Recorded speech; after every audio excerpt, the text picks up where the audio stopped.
OnePlus has an unusual problem. It's making very good flagship phones these days. The OnePlus 9 Pro we've recently seen is one incredibly good phone, but at the same time, it's still chasing its status as smartphone giant killer. The company's Nord series is aimed at undercutting the expensive devices offered by the likes of Samsung, its Chinese rivals, or even Apple. Last year's Nord was the beginning of a new family of devices that attempted to still claim flagship killer status, but at increasingly cheaper prices. Including the debut Nord, we also saw the $250 N200, which wasn't all that great.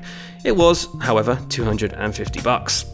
The Nord 2 5G costs more than that and is pretty similar to the Nord in a lot of ways, including the fact that it's not destined for the US. I've been testing the Nord 2 for a couple of days, and if you like the proposition of the original Nord, you'll probably like its sequel.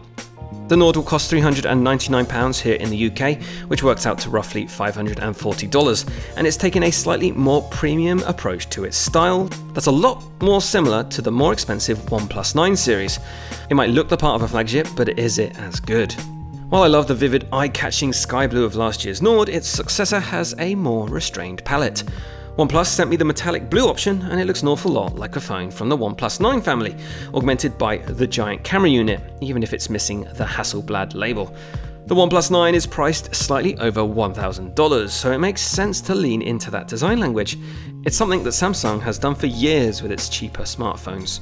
If you don't like the restrained tones, there's also a green and grey option available depending on your region. There's an aggressively wacky faux transparent case and a season-appropriate neon sunset case that's fast becoming my favourite. When it comes to the cameras, there aren't many upgrades. The rear module is now 3 cameras, not 4, with a primary 50-megapixel sensor with optical image stabilization.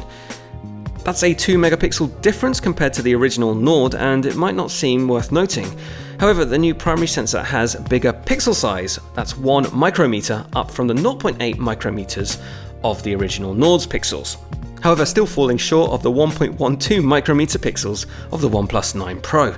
There's also an 8-megapixel wide-angle lens and a mono sensor for focus assistance. When it comes to zoom, the Nord 2 offers up to 2 times optical zoom, but thanks to the size of the sensor, it's pretty serviceable up to 5 times digital zoom. According to the spec sheet, you can even crank it up to 10 times digital zoom, but you probably shouldn't. From my brief shooting experience and without the original Nord to hand, there doesn't seem to be any major performance improvements. Perhaps predictably, the low light shooting is what benefits most from the new sensor and some new AI tricks. Otherwise, like the Nord 2 can take some very pretty photos, capturing lots of detail. The AI mode, again, is a little heavy-handed, so I turned it off most of the time. Occasionally, the phone would struggle with wide dynamic ranges, at least compared to phones double its price. Video-wise, the Nord 2 can handle up to 4K at 30 FPS and up to 60 FPS at 1080p resolution.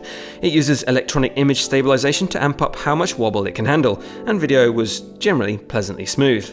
The biggest change when it comes to imaging might well be the front-facing camera. While it's OnePlus's highest specification sensor, capable of taking 32 megapixel pictures, it's just a single camera sensor compared to the dual array on the original Nord. The Nord 2's 6.47-inch AMOLED screen has a 90Hz refresh rate, which feels appropriately slick, while there are color and resolution boosting AI features that can be enabled during video playback on certain apps, including YouTube, VLC, and Instagram.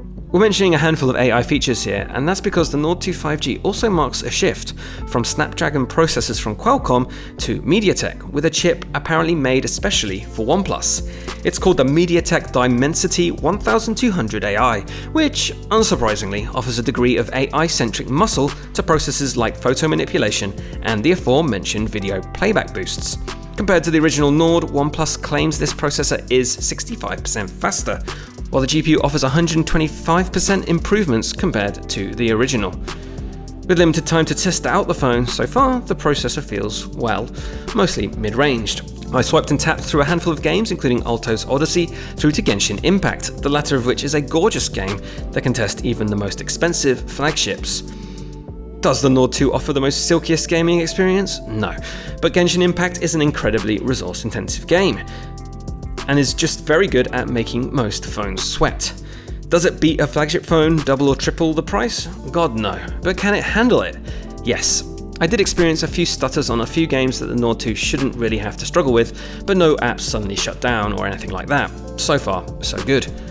Those of you in the US might be frustrated that the Nord 2 5G won't be coming to the US, especially when OnePlus's even cheaper phones, which have hit US shores, have been too mediocre to recommend.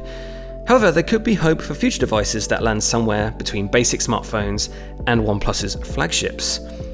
The Nord 2 is the first phone to be revealed since OnePlus announced it would be folding under Oppo in the future. For now, at least, this hasn't resulted in any major changes for OnePlus phones. In fact, a OnePlus spokesperson told Engadget that the company was keen to continue expansion in the US, and the Oppo deal would give them more resources to do so. Based on my early impressions, the Nord 2 feels like a great, but not quite perfect mid-range smartphone. Perhaps if there's another Nord sequel, OnePlus will nail it, and we'll see it in US stores. Check out our full breakdown of OnePlus's newest phone over at Engadget.com. Please like and subscribe to the Engadget channel, and I'll see you next time.